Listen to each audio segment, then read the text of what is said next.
याच्यामध्ये नैसर्गिक आपत्ती आहे, याच्यामध्ये सडन रेनफॉल झाल्यामुळे जे नॅचरली जे सकल भाग आहे त्याच्यामध्ये पाणी जमा झालेलं आहे. तर साधारणतः पाऊस थांबलेला आहे. पाऊस ओसरून आता मला वाटतं साधारणतः 2 तास एक लागतील आम्हाला.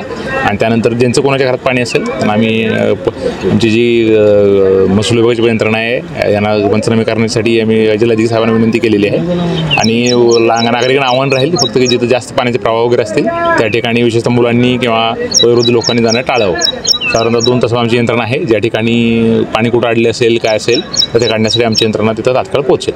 अद्याप कुठल्याही प्रकारची मदत यंत्रणा या भागात पोहोचली नाही. एनडीआरएफची टीम असो, अग्निशमक दल असो किंवा बचाव पथक जे त्याच्यासाठी ते सांगतो ना, एनडीआरएफची टीमची आवश्यकता नाही आपल्याला या ठिकाणी फक्त हे नॅचरल फ्लो आहे जोपर्यंत जाणार नाही आहे. हे हा नॅचरल सकल भाग आहे. ते एनडीआरएफची टीम कॉलण्यासारखी परिस्थिती नाही आहे. त्याच्यामध्ये आमची यंत्रणा जी आहे ते येऊन फक्त आपल्याला हे पाणी जोपर्यंत वाहून जात नाही तोपर्यंत आपल्याला फक्त पाणी वाहून जाऊन देण्यासाठी जी काही आपल्याला मदत करावं लागेल ते करणार आहे. फक्त नागरिकांनी अजून कोणाच्या घरामध्ये पाणी आहे परंतु फक्त नागरिकांनी काळजी घेणं आवश्यक आहे की अननेसेसरी जिथे पाण्याचा जास्त प्रवाह आहे त्या अशा ठिकाणी जाणं टाळावं. तर इथं पुढे नाला जे बंदिस्त करण्यात आलेलं अशी देखील नागरिकांची हो ना, जे काही आमच्याकडे लक्षात आलेलं आहे त्याला नोटीस पण इश्यू केलेली आहे.